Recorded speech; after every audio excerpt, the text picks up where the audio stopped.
Good morning to all of you. Today in part 2, chapter number 13 of class 8 sound. In part 2, we will discuss the structure of human ear and how we hear sound. We know that human ear is a sense organ, and with the help of human ear we perform two functions. We listen different sound in our surrounding, and it also maintain our body balance.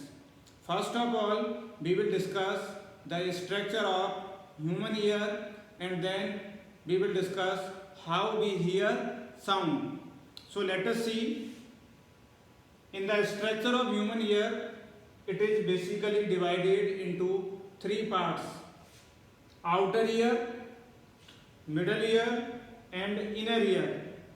The outer ear consists of, this is outer structure is known as ear pinna.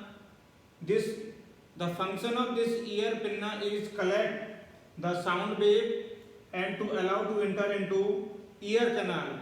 From the ear canal we have a thin membrane like structures that separate middle ear to outer ear. This is known as eardrum. Why it is called eardrum? Because the structure of this membrane is similar to the membrane of the drum, so it is called eardrum. So when this sound wave received by this eardrum start vibrate. In the middle ear we have three bones. This is malleus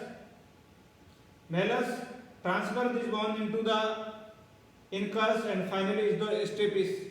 This stapes strike with the internal ear, that is round structures, snail like structure.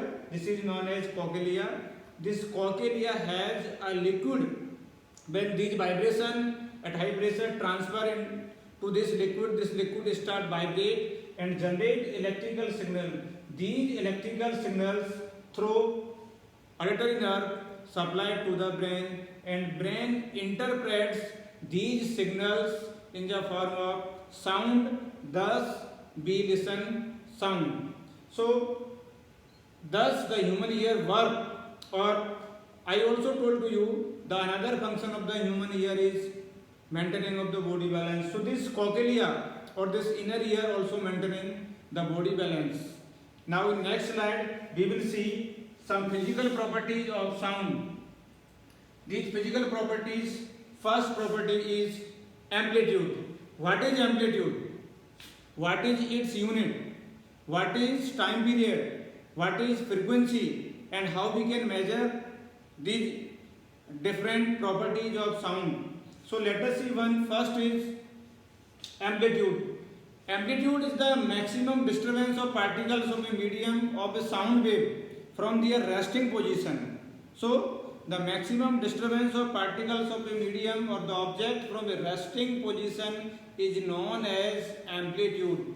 The SI unit of amplitude is meter. We can, how much disturbance is there, we can measure this disturbance into the unit, that is meter. Now second property we can see, that is time periods. The time taken by the wave to complete one vibration is known as time period, and we can represent time period, that is the SI unit of the time period is second.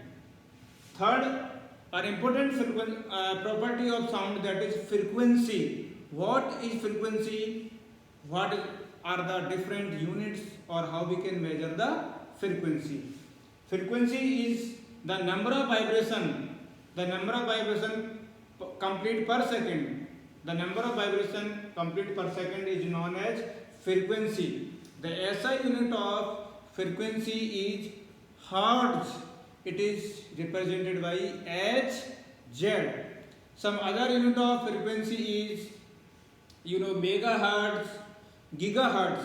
So you see there are also some bigger unit of frequency. Thus these three important properties of sound differentiate different type of sound we hear in our surrounding, at our home, or different sources sound, as you see. So how we have different sounds? in different members of our family, different animals and different type of, we will discuss which property of sound distinguish or separate them. So first of all we can say that loudness. What is loudness and how we can measure the loudness? On the basis of the loudness, how we can differentiate between different sound. Loudness is the characters of a sound which tell us how much energy a sound wave possesses. And the loudness of a wave is dependent on its amplitude. If amplitude is more, the sound will be loud. If amplitude is less, the sound will be feeble. So we can say that if loud sound is there, so we can say that more amplitude is there. If feeble sound is there, we can say that low sound is there. So this loudness and feeble of sound we can categorize by the amplitude of the sound wave. Now, in which unit we measure the loudness? Loudness is measured in the unit that is decibel. It is written dB. In our day-to-day life, we can take example. In our breathing, the loudness is 10 dB. In whispering, it is 30 dB. And it is normal talking, it is 60 dB. Or if you take example of busy traffic, it may be 70 dB. Or if you can take a factory, it may be 80 dB. Or if you can take example of the sound of aeroplanes and aircraft, it may be more than 150 dB. So thus we can measurement the loudness in our surrounding. The second important thing that is pitch. What is pitch? Pitch is a quality of sound that is judged how a sound low or high. Pitch is a character of the sound that is allowed to us how sound is high or low. And the pitch is related to the frequency of sound. How we can say that? How depend on the frequency? If low pitch sound has low frequency, high pitch sound has high frequency. So we can take example to understand it. Suppose you can take example of here the sound of drum is there, the sound of an adult.